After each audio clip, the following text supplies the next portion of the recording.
Hello बच्चों, class 12th की physics में और इसमें हम सब लोग पढ़ेंगे पूर्ण तरंग दिष्टकारी। तो पीएन संधि डायोड दिष्टकारी के रूप में प्रयोग किया जाता है, जिसके सबसे पहले ये जानेंगे इसमें होता क्या है। इसमें दो डायोड यूज किए जाएंगे और उन दोनों डायोड को एक ट्रांसफार्मर की द्वितीय कुंडली से जोड़ दिया जाता है, ठीक है। और यहाँ पर एक डायोड अग्र अभिनद में होगा तो दूसरा पश्च अभिनद में, अगर दूसरा वाला अग्र अभिनद में होगा तो पहला वाला पश्च अभिनद में होगा, और इनसे हमें धारा लगातार मिलती रहेगी, वो भी धारा एक ही दिशा में मिलने वाली है। और इस संयोजन का या इस प्रक्रम का जो प्रयोग होता है वो हमारे एलईडी में होता है। भैया कहां पर होता है? हमारी एलईडी में होता है। तो चलिए स्टार्ट करते हैं। तो सबसे पहले हम चित्र तैयार करते हैं।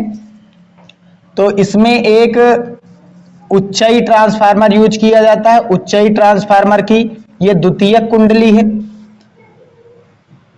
ये उच्चई ट्रांसफार्मर की द्वितीयक कुंडली है, ठीक। एक सिरा ए है और दूसरे का सिरा बी है, और इस को हम जोड़ते हैं दो डायोडों से। एक डायोड D1, तो इनको दो डायोड से जोड़ा जाता है। इनमें दो डायोड होता है ना, तो एक डायोड होता है D1 और दूसरा एक डायोड होता है D2। एक डायोड होता है हमारा D1 और दूसरा डायोड होता है हमारा D2, ठीक भैया। यहां पर एक हम पीएन संधि डायोड बना ले रहे हैं, ये ऐसे।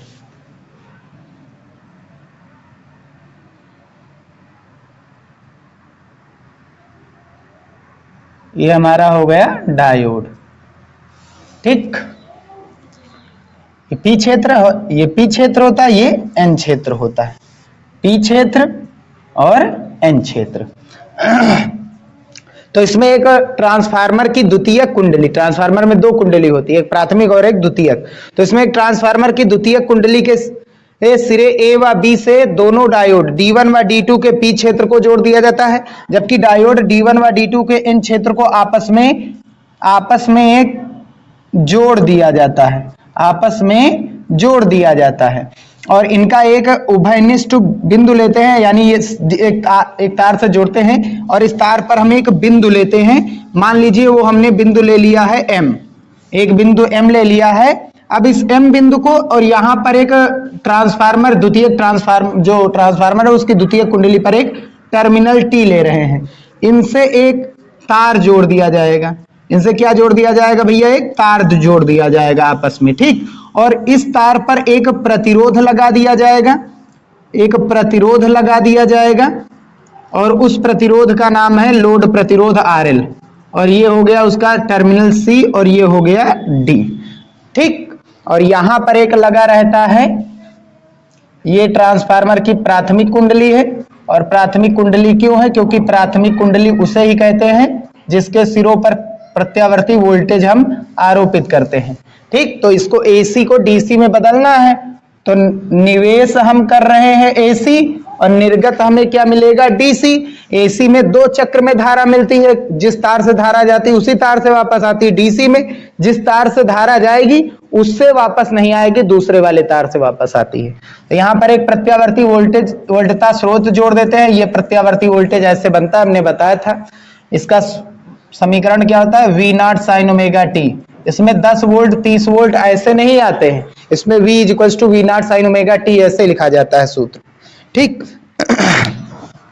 तो ये हमारा हो गया परिपथ तैयार। और यहां पर एक नर्म लोहे की क्रोड लगा देते हैं। क्यों लगाते हैं? ताकि चुंबकीय क्षेत्र प्रबल बना रहे, ठीक भैया। तो सबसे पहले इस रचना में हम क्या लिखेंगे? तो रचना में लिखेंगे D1 तथा D2, D1 तथा D2 दो डायोड के पी क्षेत्र को, दोनों डायोडों के पी क्षेत्र को द्वितीय ट्रांसफार्मर की द्वितीय कुंडली के सिरे ए व बी से कर देते हैं। या फिर यहां से ही शुरुआत कीजिए जिससे पिछले वाले में किया गया था। तो उच्चई ट्रांसफार्मर की द्वितीय कुंडली के सिरे ए व बी से डायोड D1 व D2 के पी क्षेत्र को जोड़ दिया जाता है, जबकि डायोड D1 व D2 के एन क्षेत्र को आपस में एक तार द्वारा जोड़ दिया जाता है। द्वितीयक कुंडली है हमारा ट्रांसफार्मर की द्वितीयक कुंडली। ट्रांसफार्मर की द्वितीयक कुंडली के सिरे ए व बी से डायोड D1 व D2 के पी क्षेत्र को जोड़ देते हैं, जबकि एन क्षेत्र को आपस में एक तार द्वारा जोड़ दिया जाता है। ये कॉपी पेन पर आप लिखते रहिए। जिस पर एक बिंदु M है, जिस पर स्थित एक बिंदु M से ट्रांसफार्मर की द्वितीयक कुंडली पर स्थित एक बिंदु या टर्मिनल पॉइंट कह सकते हैं, यहां पर T है, ठीक है, एक पॉइंट यहां पर टर्मिनल लेते हैं, पॉइंट होता है, यहां पर एक तार जोड़ दिया जाता है, उस तार में हम एक प्रतिरोध, लोड प्रतिरोध RL लगा देते हैं और जिस पर हमें निर्गत वोल्टेज मिलता है, यानी यहां पर जो निवेश करेंगे वो यहां से निर्गत होगा, इस जगह से हमको मिलेगा DC। कौन सा करंट? ये DC हमने लिख भी दिया, DC इसीलिए।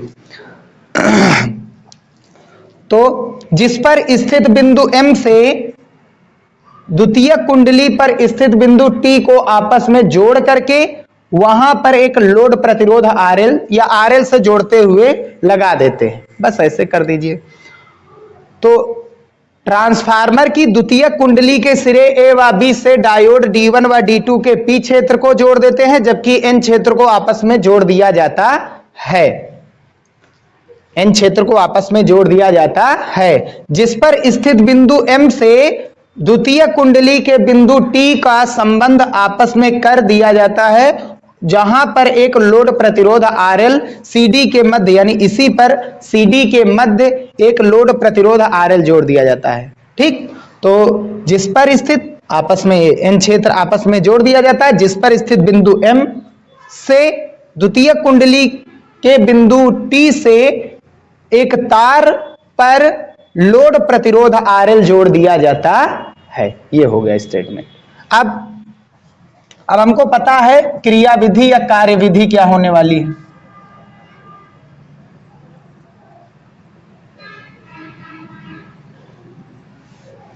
तो निवेशी वोल्टेज क्या होता है?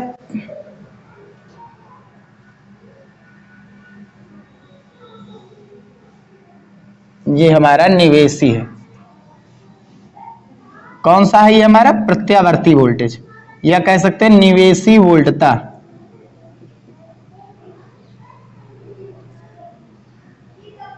अच्छा, एक चीज तो रह गया, जबकि प्राथमिक कुंडली को एक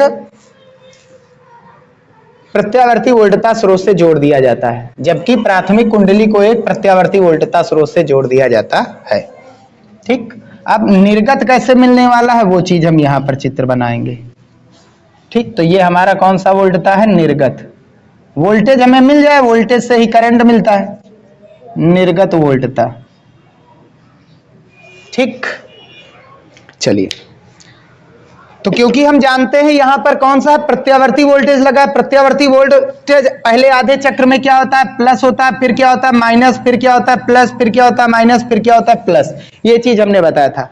तो प्रत्यावर्ती वोल्टेज के पहले आधे चक्र में, प्रत्यावर्ती वोल्टेज के पहले एक पूरा चक्र ये होता है, एक प्लस एक माइनस, ये पूरा एक चक्र होता है। तो पहला आधा चक्र यानी प्लस वाला प्रत्यावर्ती वोल्टेज के पहले आधे चक्र में द्वितीयक कुंडली का सिरा A धन विभव पर व B ऋण विभव पर होता है।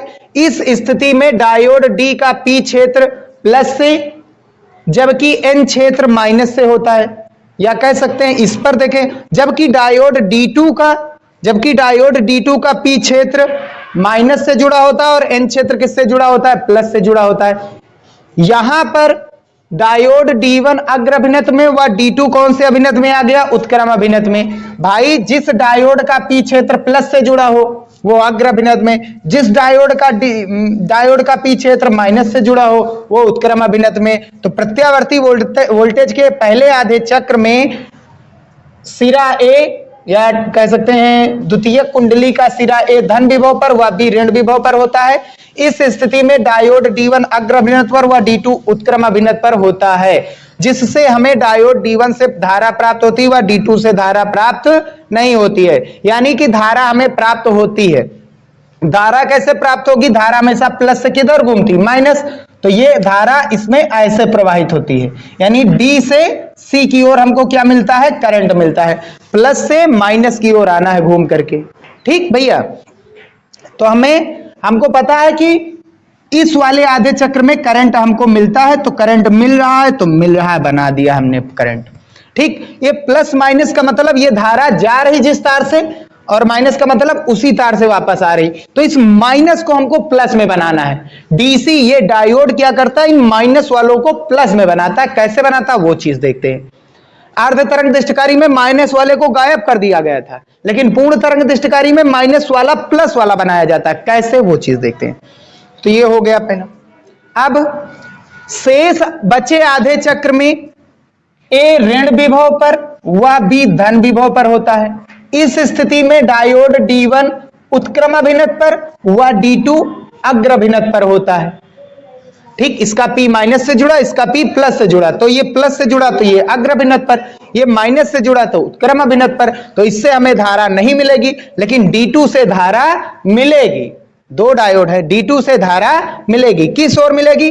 प्लस से माइनस की ओर। तो प्लस से माइनस की ओर, वैसे यानी D से C की ओर ही धारा मिल रही। देख लीजिए, D से C की ही ओर धारा मिल रही है, D से C की ओर फिर से धारा मिल रही है। धारा की दिशा अभी भी वही है।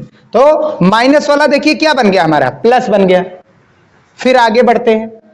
फिर अगले आधे चक्र में, एक चक्र हमारा पूरा हो गया, अब दूसरा, जब अगले आधे चक्र में जब फिर से ए धन विभव पर व बी ऋण विभव पर होता है, इस स्थिति में डायोड D1 अग्र अभिनत पर व D2 उत्क्रम अभिनत पर होता है। और जिससे हमें डायोड D1 से तो धारा मिलती है, लेकिन डायोड D2 से धारा नहीं मिलती है। तो डायोड D1 हमें अब धारा प्रवाहित कराएगा।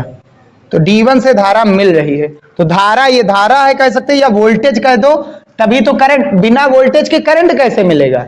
तो वोल्टेज कह दो या फिर करंट को कह दो, कोई दिक्कत नहीं।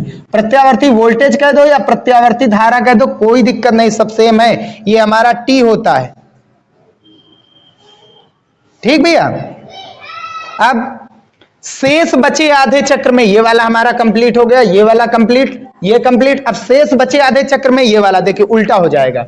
अब की बार ए जो हो जाएगा, यहां जो धारा ए से बी की ओर बह रही थी, अब वो धारा बी से ए की ओर बहेगी, उल्टा हो गया। ठीक, इस स्थिति में डायोड D1 देखिए माइनस से जुड़ा है, D2 प्लस से जुड़ा, पी क्षेत्र वाला। इस स्थिति में डायोड D1 उत्क्रम अभिनत में व D2 अग्र अभिनत में होता है। तो D2 से हमें धारा प्राप्त होती है।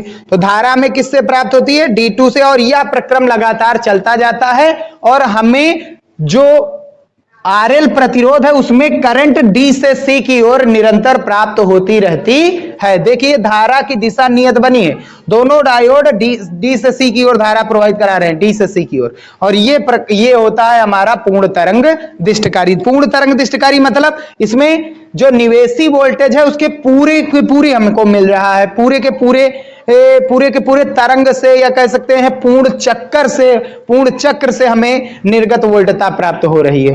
तो ये निर्गत वोल्टेज का ऐसे ग्राफ बनेगा और निवेशी वोल्टेज का ऐसे ग्राफ बनेगा। पिछले वाले में क्या था, ये प्लस वाला प्रवाहित करा रहा था धारा, माइनस से मिल ही नहीं रही थी, तो माइनस वाला गायब हो गया, तो ये ऐसे चला गया था। रुक रुक के धारा उसमें मिलती थी, इसमें धारा निरंतर मिलेगी, निरंतर मिलती रहेगी।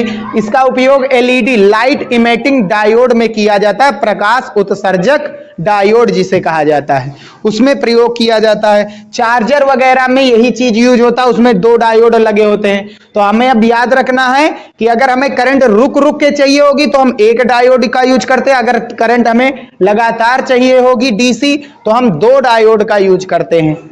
एक बार फिर से हम समझ लेते हैं रचना।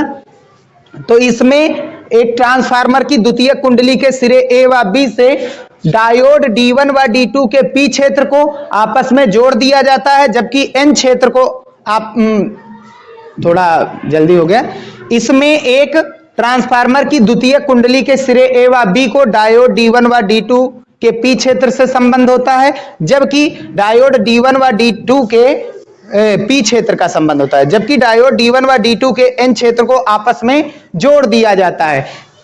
किससे जोड़ा जाता है? तार से, जिस पर स्थित बिंदु M से द्वितीय कुंडली के बिंदु T से आपस में संबंध लोड प्रतिरोध RL द्वारा कर दिया जाता है।